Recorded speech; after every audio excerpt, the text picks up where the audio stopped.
हरियाणा के मुख्यमंत्री नायब सिंह सैनी ने कहा है कि प्रदेश का आगामी बजट केवल सरकारी आंकड़ों तक सीमित नहीं होगा, बल्कि यह हरियाणा के 2 करोड़ 80 लाख नागरिकों की आशाओं, आवश्यकताओं और सुझावों पर आधारित होगा। सीएम ने कहा कि यह सरकार जन भागीदारी को सर्वोच्च प्राथमिकता देती है और इसी सोच के तहत आगामी 10 दिनों तक पंचायत प्रतिनिधि, नगर निकाय सदस्य और आम नागरिक विभिन्न माध्यमों, विशेषकर चैटबॉट के जरिए अपने सुझाव भेज सकते हैं, जिन्हें आगामी बजट में शामिल किया जाएगा। उन्होंने कहा कि जनप्रतिनिधियों की प्रधानमंत्री के देश को 2047 तक विकसित राष्ट्र बनाने के संकल्प में अहम जिम्मेदारी है। हरियाणा सरकार ने इस बारे में विजन डॉक्यूमेंट लॉन्च किया है, जिसे धरातल पर उतारने की दिशा में लगातार कार्य किया जा रहा है। मुख्यमंत्री नायब सिंह सैनी ने कहा कि गांव लोकतंत्र की सबसे मजबूत नींव होते हैं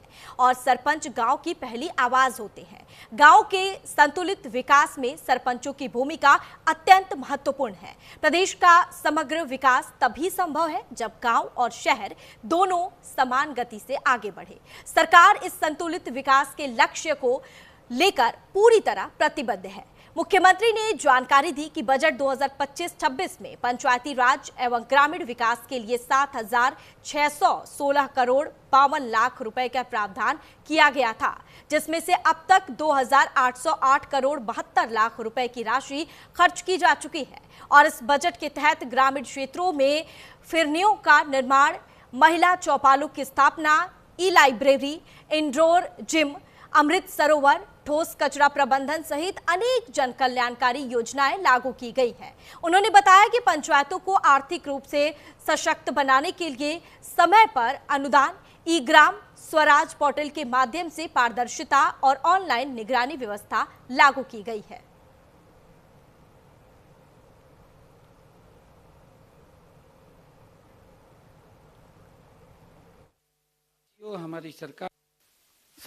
हमारी सरकार का यह स्पष्ट और दृढ़ संकल्प है, विश्वास है कि प्रदेश का विकास तभी संभव है जब गांव और शहर दोनों समान गति से आगे बढ़े, तभी वो विकास संभव है। हमने इस वर्ष यह निर्णय लिया कि सरपंचों को, पार्षदों को और स्थानीय सुशासन से जुड़े हमारे प्रतिनिधियों को के साथ अलग से बजट पूर्व परामर्श वो किया जाए, ताकि आपके सुझाव से मुझे बजट बनाते हुए एक दिशा मिल सके।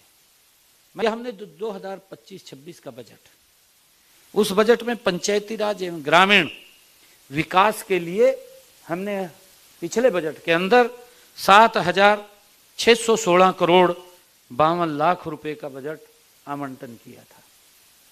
7,616 करोड़ और 52 लाख रुपए का हमने बजट का आवंटन किया था। इसमें से अब तक हमने 2,808 करोड़ 72 लाख रुपए की राशि खर्च कर दी है। और कुछ क्योंकि फाइनेंशियल ईयर है, अभी लास्ट के दिनों में अभी जिनके टेंडर हुए हैं, लगातार वो राशि भी खर्च होगी, ताकि हरियाणा प्रदेश के लोगों को इसका लाभ मिल सके।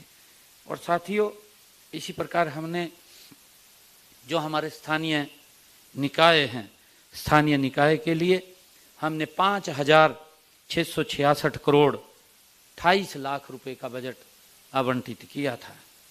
और इसमें से हमने 2,719 करोड़ 8 लाख रुपए हमने खर्च किए हैं। साथियों, बजट प्रावधानों के अंतर्गत ग्रामीण क्षेत्रों में फिरनियों का निर्माण, महिला चौपालों की स्थापना तथा गांव-गांव में ई-लाइब्रेरी और इंडोर जिम बनाए गए हैं। इनमें से युवाओं और महिलाओं को शिक्षा, स्वास्थ्य, सामाजिक सहभागिता के बेहतर अवसर वो भी मिले हैं। साथियों, जल संरक्षण और पर्यावरण संतुलन की दिशा में भी विभिन्न गांव में हमने अमृत सरोवर का निर्माण किया है। स्वच्छ भारत मिशन ग्रामीण के अंतर्गत हापर टिपर्स डंपरों की व्यवस्था पर भी कार्य चल रहा है। साथियों, ताकि गांव में ठोस कचरा प्रबंधन को मजबूत उसको किया जा सके। साथियों, हमने ग्राम पंचायतों द्वारा काम करवाने की लिमिट को भी, जिसका जिक्र भी आपने किया है, आपने बताया है कि हमने उसको 21 लाख रुपए किया है। आप लोगों की, सरपंचों की हमारी मांग थी, उसको हमने पूरा किया है। हमने पंचायती राज संस्थाओं में जो ओबीसी का आरक्षण का कोटा था, उसका भी हमने इसके अंदर प्रावधान किया है। और यहाँ पे रुकेंगे एक छोटी सी ब्रेक के लिए। ब्रेक के बाद फौरन हाजिर होंगे।